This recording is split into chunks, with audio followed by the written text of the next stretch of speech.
धूमधडाक्यात लग्न झालं आणि नवीन संसाराला सुरुवात झाली। दोघांनीही आयुष्यभर एकमेकांची साथ न सोडण्याचे वचन दिले, पण 10 महिन्यातच तो संसार अर्ध्यावर मोडून निघून गेला। तिने बघितलेले सुखी संसाराचे स्वप्न एका क्षणात उद्ध्वस्त झाले।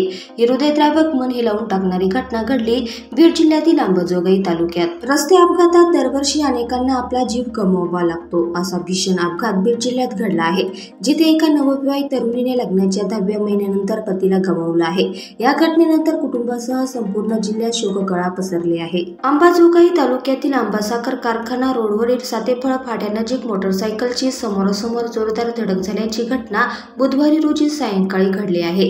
या भयानक अपघातात 2 जणांचा जागीच मृत्यू झाला असून 1 जण जखमी झाल्याची माहिती आहे। सुशांत सुनील ठाकूर वय 23 मुक्काम पाटोदा तालुका अंबाजोगाई तर बालाजी भुजबळ वय 30 राहणार जोडजवळा जिल्हा लातूर असं अपघातात मृत्यू झालेल्या दोघांची नावे आहे। तसंच शिवहर भुजबळ हे जखमी झाले आहेत। आंबासाखर कारखाना ते देवळा रोडवर असलेल्या सातेफळ फाट्यानजीक 2 मोटरसायकल यांचा समोरासमोर अपघात झाला।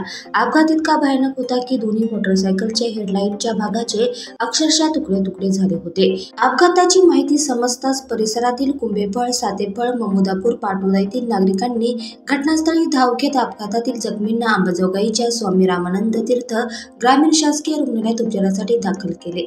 या दरम्यान अपघातातील दोघे मृत्यू झाल्याचे डॉक्टरांनी घोषित केले। अंबाजोगाई ग्रामीण पोलीस ठाण्याचे पोलीस निरीक्षक यांनी घटनास्थळी दाखल होत घटनेचा पंचनामा केला आहे।